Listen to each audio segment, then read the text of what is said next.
গভীরভাবে মর্মাহত। আমরা একটা গুরুত্বপূর্ণ মিটিংয়ে ছিলাম, কেন্দ্রীয় অফিসে মিটিংয়ে থাকা অবস্থায় খবরটা আমরা পেয়েছি। পাওয়ার পরে আমরা আমাদের মিটিং তৎক্ষণাৎ শেষ করে এখানে চলে এসেছি। এখানে এসে যেটা বুঝতে পারলাম যে এ পর্যন্ত এই আধুনিক মেডিকেল কলেজে কম বেশি 100-র মতো ছাত্রছাত্রী এবং শিক্ষক কর্মচারী আনা হয়েছে। এর মধ্যে অল্প কয়েকজন এখানে আছেন, বাকি সবাইকে বার্ন ইউনিটে পাঠিয়ে দেওয়া হয়েছে।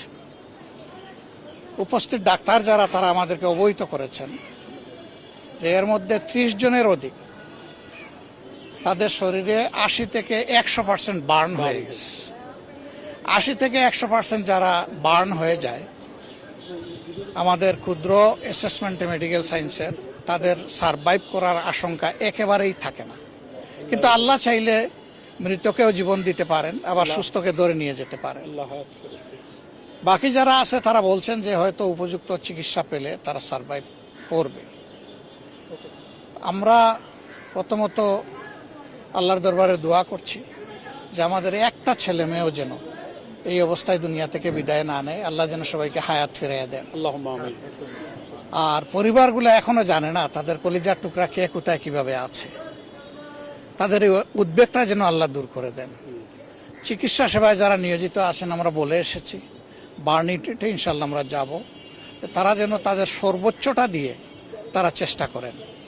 আমাদের সহকর্মীদেরকে ইতিমধ্যেই আমরা আহ্বান জানিয়েছি, রক্ত লাগে রক্ত দিবে, ঔষধ লাগে ঔষধ দিবে, টাকা লাগে টাকা দেবে, এবং যত ধরনের সহযোগিতা আছে সব দিয়ে যেন এই মানুষগুলার, বিপদগ্রস্ত মানুষগুলোর পাশে আমরা দাঁড়াতে পারি।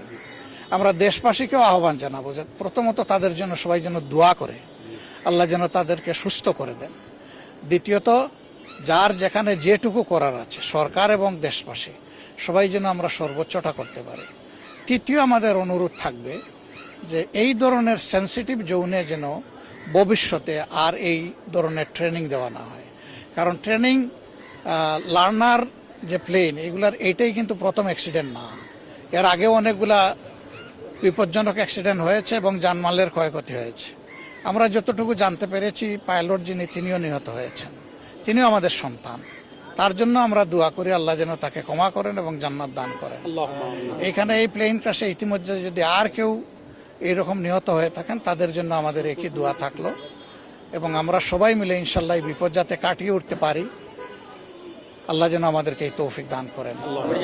আমরা বিভিন্ন সময় দেখে থাকি যে আপনারা সাংগঠনিকভাবে অনেক উদ্যোগ নেন এই ধরনের, যখন জরুরি পরিস্থিতির মধ্যে তৈরি হয়, এই ধরনের কোনো উদ্যোগ নেবেন কিনা? আমরা অলরেডি সিদ্ধান্ত দিয়ে দিয়েছি এবং আমাদের লোকরা পাশে আছেন, এখানেও আছেন। আমি এসে এখানেও পেলাম লোকদেরকে। সব জায়গায় চলে গেছে, সব জায়গায় আছেন, সব জায়গায় থাকবেন ইনশাল্লাহ।